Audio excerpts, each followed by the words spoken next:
Hello, landlords. Today, let's talk about the 5 warning signs you need to watch for when touring your rental property with prospective tenants. The first thing I want to mention is the importance of doing a property walkthrough in person with the tenant, as opposed to a FaceTime tour, or even worse, having the friend of the potential tenant tour on their behalf. I realize that in this age of Facebook and video tours, this is popular and sometimes can even be a reasonable option, and in some cases this even makes sense. But I am always hesitant to rent to someone I have not met in person before signing and as someone who has not seen my place. So, I find it best, if possible, to conduct the tour in person with the actual potential renter. Okay, let's start with number 1. The potential tenant ignores you. Now, this sounds crazy, but it happens, and it continues to amaze me that people behave so oddly that they don't bother or see the benefit in having a conversation with their potential new landlord. This happens even if the potential tenant tours by themselves or with a family member or a group of friends. Sometimes a selected friend or a family member will do all the talking while the cohorts meander aimlessly throughout your property, silently taking video and pictures, which I can only assume will be later used for discussion and consideration of my house. Sometimes the potential tenant is even in a hurry. They enter the house and breeze through the rooms quickly, ignoring you and not attempting at all to make a connection with you. The searching tenant may be in a rush, but if they don't want to engage in conversation with you or ask questions, I can't imagine what it would be like to have them as a renter. If your prospect doesn't make any attempt to get to know you as their prospect landlord, this is a good sign this may not be a good fit for your property. Number 2, they complain about their current landlord or where they live now. This is a huge telltale sign that some tenants just can't be pleased. Maybe their current landlord is a crummy guy and ignores maintenance requests or important issues, but you have no way of knowing that. Maybe this tenant calls to report something insignificant every week and the landlord can't wait to get rid of them. It's a good rule of thumb to assume that if the tenant badmouths other landlords, they will likely not be kind to you, no matter how much you try to please them.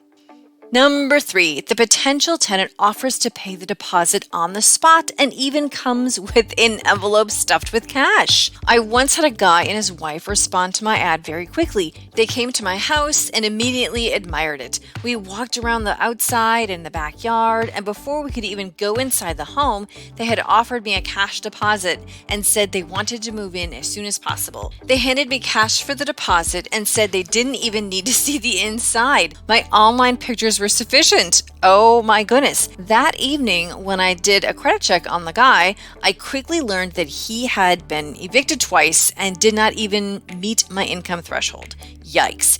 Don't be tempted to take cash that you forget to do your research.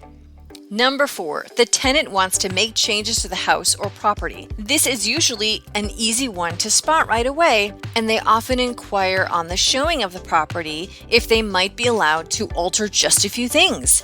Their first question might be, "So when are you replacing the insert item?" Or, "Would it be okay if I painted the front door?" Or, "Can I have landscapers alter the greenery near the front door of the house?" I call these people persnickety, and these are crazy things they actually say to their prospective landlord. And all of these things are huge indicators that either you will never be able to please this person, their renting expectations are crazy unrealistic, or they may alter things without asking you.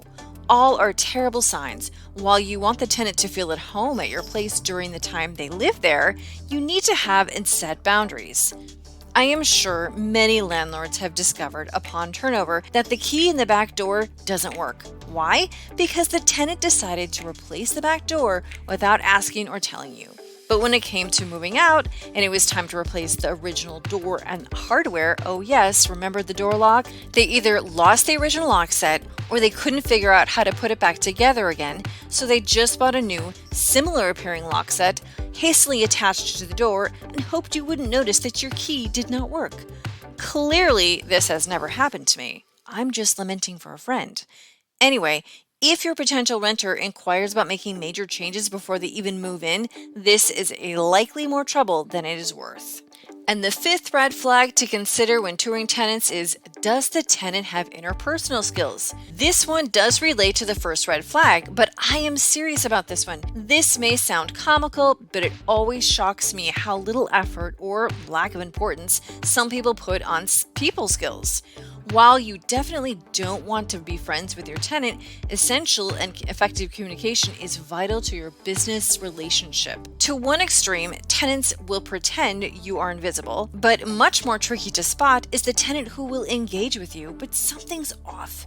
For example, I once had a potential tenant tour with her teenage daughter, just the two of them, in the evening after work and school, not in a hurry.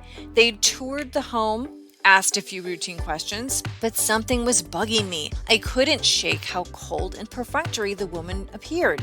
And yes, I know not everyone has a bubbly and warm demeanor, I know, but ultimately I didn't get a warm and friendly vibe from her. And while I definitely didn't want to rush to judge her based on our 10-minute conversation in my rental kitchen, it may be a good idea to file this away as a possible sign of lack of communication skills. In this case, I should have trusted my gut because I ended up renting to her and she was the worst tenant I ever had. This is not to say that every person lacking people skills will be a horrible renter, but it is something to consider when selecting which tenant to hand over the keys to and to do business with. Remember, touring in person with your potential tenant serves two purposes. The tenant must see the house in advance so they know exactly what they can expect.